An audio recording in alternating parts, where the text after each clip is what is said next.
Bonjour, je suis Abbé Constantin Serré. Je suis le secrétaire général de Ocades Caritas Burkina.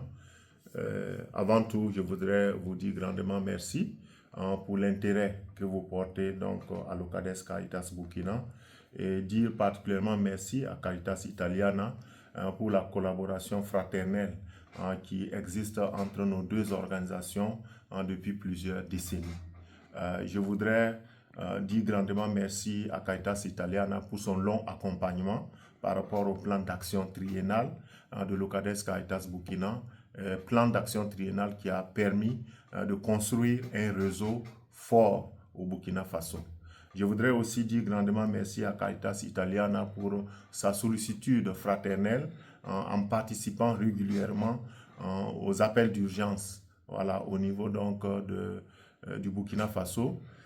Malheureusement, depuis 2019, où la crise sécuritaire s'est accentuée, chaque année, nous avons dû faire un appel d'urgence pour venir au secours des personnes vulnérables, surtout celles qui ont fui leur village. Et chaque année, Caritas Italiana a été au rendez-vous en participant à ces appels d'urgence. Enfin, avec Caritas Italiana, nous avons une formule de collaboration au service des communautés, j'allais dire à la base, à travers les micro-projets, qui sont des projets d'un montant pas très grand, mais il y a au moins la chance qu'on a 15 projets chaque année qui permettent à des villages, à des associations, euh, à des communautés de pouvoir présenter des projets qui puissent permettre de transformer, d'améliorer la vie des hommes et des femmes vulnérables. Et je voudrais grandement saluer Caritas Italiana. C'est une collaboration fraternelle, basée sur le fait que nous sommes des organisations sœurs. Et je voudrais vraiment les saluer pour leur sollicitude et vous dire grandement merci. Maintenant, je voudrais aussi parler de la situation au Burkina Faso. Comme je venais de le dire, depuis 2019, nous avons eu une accélération des déplacements internes au Burkina Faso à cause de la situation sécuritaire.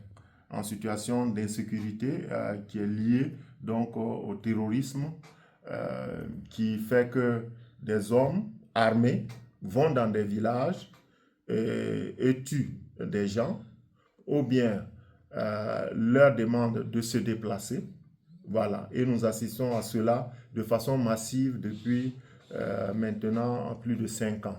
Cela a fait qu'en 2023, en mars 2023, on avait plus de 2 millions de Burkinabés qui ont dû fuir leur village.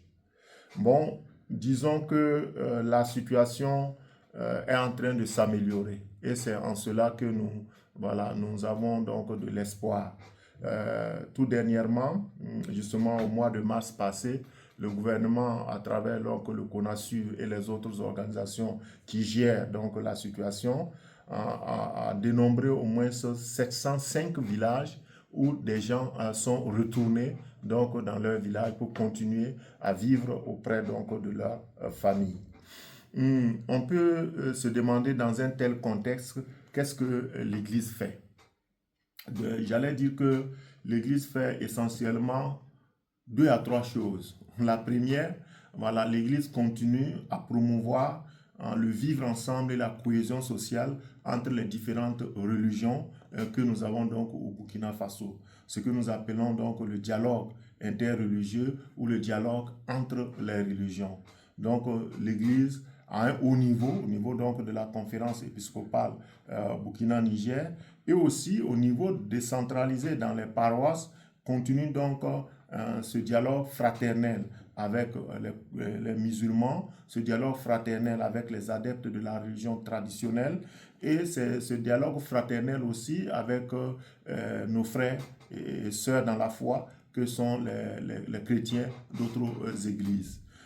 On peut dire que c'est cet effort conjugué des différents responsables religieux au niveau du Burkina qui a fait que jusque-là, on a une cohabitation vraiment pacifique entre les religions.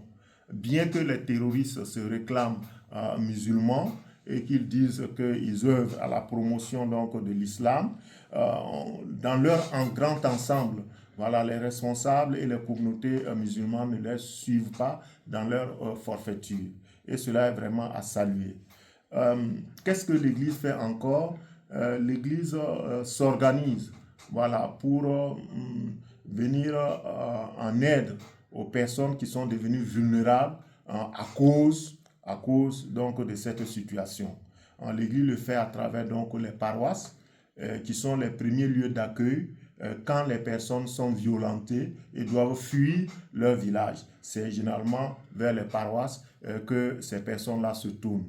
L'Église assure sa sollicitude aussi envers les plus vulnérables à travers donc, les organisations comme le CADES Caritas Burkina qui, bon an, mal an, vient au secours au moins d'1 million donc, de personnes vulnérables, parmi lesquelles il y a au moins 60% de personnes déplacées internes. Voilà, donc chaque année, nous faisons donc un rapport annuel consolidé et cela nous permet de savoir quelles sont les personnes qui ont pu être secourues. Qu'est-ce que l'Église fait encore? J'allais dire que l'Église essaie de ne pas regarder seulement au Burkina Faso. Voilà, à travers donc le SPI, donc c'est l'initiative pour la paix au Sahel, voilà, qui a été portée donc par l'Église donc du Burkina Faso avec CRS et qui s'est étendue à 4 autres pays au niveau donc de notre sous-région. L'Église essaie d'aller au-delà du Burkina et de promouvoir donc la paix et la cohésion sociale entre les différentes communautés donc dans notre sous-région. Voici ce que je voulais juste dire et encore vous remercier pour votre sollicitude. Et plaise à Dieu que la paix revienne bientôt au Burkina Faso. Je vous remercie.